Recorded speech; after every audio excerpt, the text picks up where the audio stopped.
খুব সহজে এবং হাতের কাছে থাকা সামান্য উপকরণ দিয়ে কিভাবে আপনারা খুব সহজেই এই গজা মিষ্টিগুলো তৈরি করতে পারেন সেই রেসিপিটাই শেয়ার করব। আশা করি আপনাদের কাছে ভালো লাগবে। এখানে আমি নিচ্ছি 2 কাপ ময়দা, তার সাথে আমি দিব অল্প একটু লবণ। এখন লবণটাকে ময়দার সাথে মিশিয়ে এর মধ্যে আমি অ্যাড করব 4 টেবিল চামচ সয়াবিন তেল। আপনারা এখানে চাইলে ঘি অ্যাড করতে পারেন, তবে আমি আজকে আপনাদেরকে সয়াবিন তেল দিয়েই তৈরি করে দেখাবো।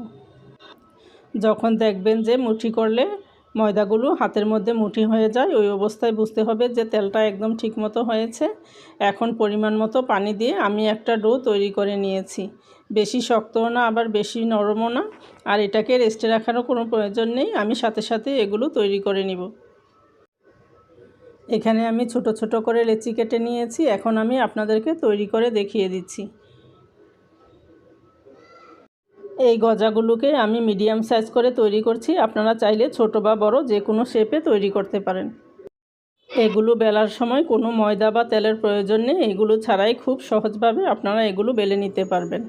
আমি বেশি মোটাও করিনি আবার বেশি পাতলাও করিনি, মিডিয়াম সাইজ করে এগুলোকে বেলে নিয়েছি।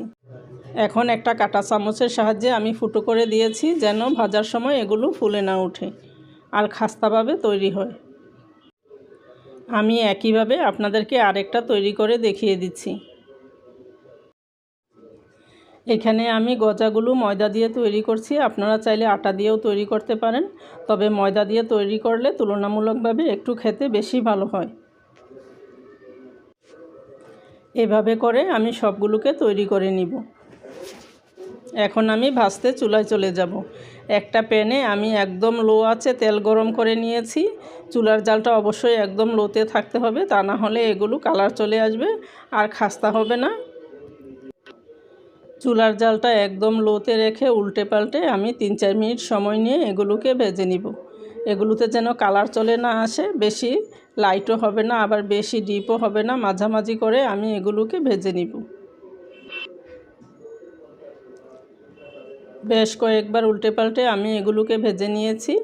আমার এই ব্যাচ হয়ে গেছে। এখন আমি উঠিয়ে নিচ্ছি। পরবর্তী ব্যাচ আমি আবার ভেজে নিব।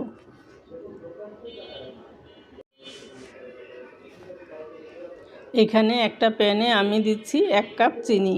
যতটুকু আপনি ময়দা নেবেন তার অর্ধেক পরিমাণে চিনি দিবেন, আর তার সাথে দিয়েছি আধা কাপ পানি, আর দিচ্ছি অল্প একটু এলাচের গুঁড়া। সব কিছুকে দিয়ে এখন আমি একটা শিরা তৈরি করে নিব। শিরাটা বেশি ঘনও হবে না আবার বেশি পাতলাও হবে না। আপনাদেরকে দেখিয়ে দিচ্ছি। দেখতে পাচ্ছেন এরকম চিটচিটে হয়ে আসলেই আমি চুলাটা বন্ধ করে এর মধ্যে গজাগুলো দিয়ে দিব।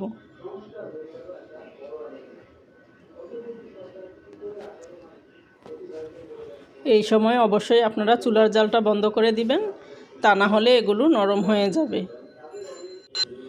এখন আমি নেড়ে চেড়ে চিনির শিরাটা গজাগুলোর মধ্যে ভালো করে কোট করে নিব।